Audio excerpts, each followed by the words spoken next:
কুত্তা বিলাই হনুমান, তোরে আমি আজ খুন করে ফেলবো। আমারে পাপ্পি দেওয়া। আমায় ধরতে পারলে তো। ওই শালা, তুই দাঁড়াবি না আমার বাবারে ফোন দিব?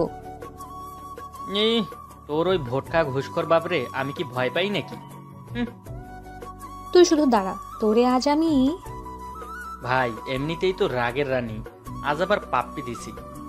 জানি না কি করবে ধরতে পারলে, তার ওপর আবার ওর বাপে ওসি।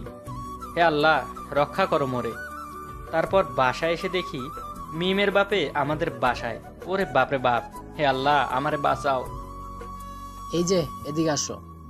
জি আঙ্কেল, বলুন। কি ব্যাপার, আমার দেখে তো তো তো তোতাচ্ছ কেন? জি আঙ্কেল, আপনি তো নিজেই তোতলাচ্ছেন।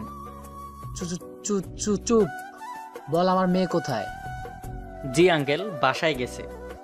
যদি বাসায় না থাকে তাহলে তোরে। তারপর বলেই চলে গেল মিমের বাবা। ভাই আমারও হাসি পেয়েছিল আর ভয়ও লাগছিল, কারণ মিমের বাবা তোতলায়। আমি অবশ্য তোতলাই না, তবে আজকে ভয়ে তোতলাইছি। কি রে, দেখি কি ফোন আনলি? মা আসলে না হয়েছে কি। কি হয়েছে? আমি ফোনটা কিনি নাই। সে কি, তোর না ফোনটা নাকি চলে না? এই যে নাও, টাকাগুলা তোমার কাছে রাখো, আর এটাই ভালো করে চালাতে পারবো, কোনো সমস্যা নেই। আচ্ছা, এবার মাসের বেতন পেলে আমি নিজে একটা তোকে ফোন কিনে দেব। ঘরে শুয়ে আছি, অমনি অচেনা নাম্বার থেকে ফোন। আমি জানি এটা মিমের কল, তাই ধরলাম না। বারবার কল দিচ্ছে, তবুও ধরলাম না। মোবাইলটা সুইচ অফ করে ঘুমিয়ে পড়লাম। ওই সকাল 9টা বাজে, কখন উঠবি ঘুম থেকে? কলেজ আছে না? কি 9টা? আগে ডাকবে না? 8টা থেকে ডাকছি, আমার কথা তো কোনো কানে যায় না তোর। তারপর আর দেরি না করে ঝটপট রেডি হয়ে কলেজ গেলাম। কলেজ গেট পার হয়ে দেখছি আমার সামনে মিম। আমি অন্য পাশ দিয়ে চলে যেতেই, এই এদিকে আয়। কি হয়েছে বলুন? কি ব্যাপার, মারলে কেন? আরে আজব তো, শুধু মেরেই যাচ্ছে। এবার 2 গালে হাত দিয়ে বললাম, তোকে কাল 43 বার কল দিয়েছি, তুই কল ধরিস নাই কেন? আমি কি জানি ওটা তোর নাম্বার? আমি তো ভেবেছিলাম। পুরোটা শেষ না করতেই, চুপ, একদম চুপ।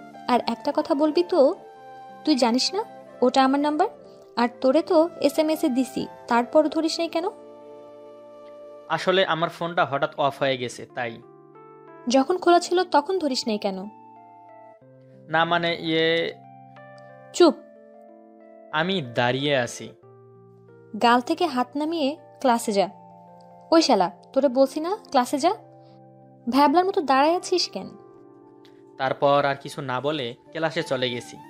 কি মেরে ভাই, কোনো কথা না বলেই আগেই থাপ্পড়। ইস, গালটা ব্যথা করছে। চুপচাপ ক্লাসে বসে আছি। কিছুক্ষণ পর ভূতের আগমন। কি ভাবছেন, ভূতটা আবার কে? আসলে মিম। আমি ওকে মাঝে মাঝে ভূত বলে ডাকি।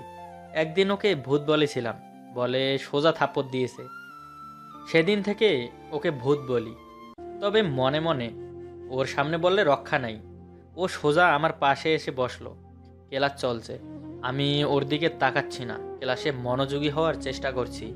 কিছুক্ষণ পর মিম আমার হাতটা ধরলো। আমি একটা ঝটকা মেরে হাতটা সরিয়ে নিলাম। আবার হাতটা ধরলো। সরি। আমি চুপ। সরি তো, রাগের মাথায় মেরে ফেলছি।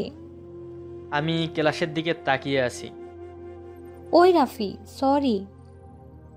আরে ওটা কোনো ব্যাপার না, আমার মতো ছেলে শুধু মার খাওয়ার জন্যই এসেছে। এভাবে বলছিস কেন?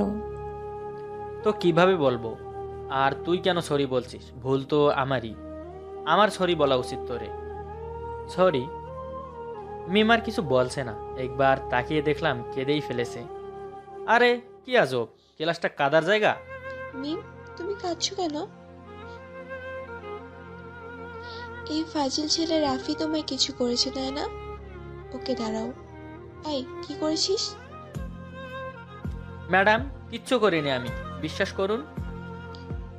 তোর মতো ফাজিল রে আমার আগে থেকেই চেনা আছে। কান ধর। কি? হ্যাঁ, যা বলছি তাই কর। আর মিমকে সরি বল। মা, সত্যি আমি কিছু করিনি, বিশ্বাস করো। ওই চুপ, একদম চুপ। যখন বাসায় যাব তখন তোর মা, আর এখন আমি তোর ম্যাডাম। চুপচাপ কান ধরে 10 বার উঠবস কর আর মিমকে সরি বল। আমি পারবো না। তারপর আমার মা, ও থুক্কু, এখন তো ম্যাডাম কারে যেন কল দিচ্ছে। হ্যালো, অফিসে মোটা লম্বা বেগটা আছে না, ওটা ক্লাসে নিয়ে আসেন তো। এহ, না না না না, বেতানোর দরকার নেই, আমি কান ধরে উঠবস করছি। তারপর বাধ্য হয়েই আমি কান ধরে উঠবস করলাম 10 বার। আর তা দেখে মিম হেসে ফেলেছে। যাক বাবা, তবুও তো হাসলো। কি মারে ভাই, নিজের ছেলেকে এভাবে ক্লাসে সবার সামনে কান ধরাবে। আমার একটা ইয়ে আছে না, কি ভাবছেন? ইয়ে আবার কি? ওটা মানে প্রেস্টিজ। ধুর, আর কিচ্ছু ভাল লাগছে না। এই সোজা বাসায় চলে আসলাম।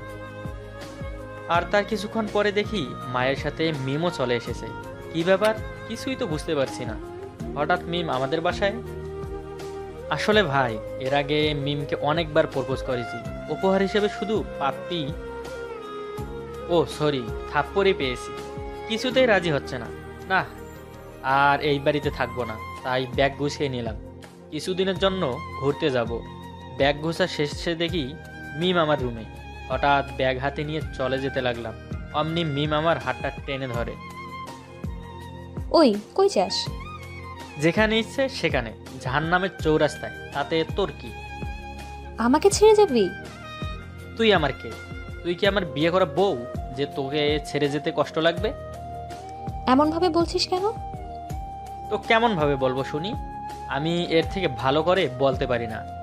আমাকে ছেড়ে যাস না। মিম, আমার হাতটা ছাড়, আমার দেরি হয়ে যাচ্ছে। ওদিকে আমার জিএফ অপেক্ষায় আছে। কি বললি শালা? তোর জিএফ মানে? তোরে আজকে খুন করেই ফেলবো। শাশুড়ি মা, আমাকে ফল কাটার ছুরিটা দেন তো। ভাই, আমার তো মাথা মনে হচ্ছে এখনই ব্লাস্ট হয়ে যাবে। এ আমি কি শুনছি? বিয়ে না করতেই শাশুমা? ওই বলতো কই যাবি? এ, কোথাও যাব না, ছুরিটা নামাও প্লিজ। ছুরি কি নামানোর জন্য ধরছি নাকি? প্লিজ ছুরিটা নামাও, আমার ভয় করছে। আগে বল কে তোর জিএফ? আমার কোনো জিএফ নাই, এমনি বলেছি। তাইলে শালা আমি কি হই তোর? দুলা ভাই। কি বললি তুই? আমি তোর দুলা ভাই? আরে তুমি তো আমাকে শালা বললা, তাই আমি দুলা ভাই কইছি, আমার কি দোষ? I love you. পাগলামি বন্ধ কর, যা ভাগ এখান থেকে। Really love you. হইছে হইছে, এখন যা। ওই সোজা কথা কানে যাচ্ছে না তাই না? আই লাভ ইউ টু বল। আমি তোরে ভালোবাসি না, কেন বলবো? ওকে, তাহলে তোর আর বাঁচার কোনো অধিকার নাই। ছুরি টেনে দিচ্ছি। এই, এটা কিন্তু 2 নাম্বারই। ধুর, কয় নম্বরই হয় হোক, তাতে কি? বলবি নাকি গলা টেনে দিব? I love you 2। উম্মুয়া। আর একটা দাও না। চুপ, এটাই শেষ, আর দিতে পারবো না। দাও না, দাও না, প্লিজ প্লিজ প্লিজ। আচ্ছা বাবা, আচ্ছা দিচ্ছি। তার আগে শ্রোতাদের চলে যেতে বলো, আমার লজ্জা করছে। কি ব্যাপার শ্রোতা ভাইরা, আপনারা এখনো আছেন? এখন যান, আমারে উম্মা দিবে। আপনাদের কি লজ্জা নেই? বন্ধুরা, গল্পটি কেমন লাগলো তা কমেন্ট করে জানিয়ে দিন। গল্পটি আপনার যদি ভালো লেগে থাকে তাহলে একটি লাইক দিবেন। পাশে থাকার জন্য ধন্যবাদ সবাইকে।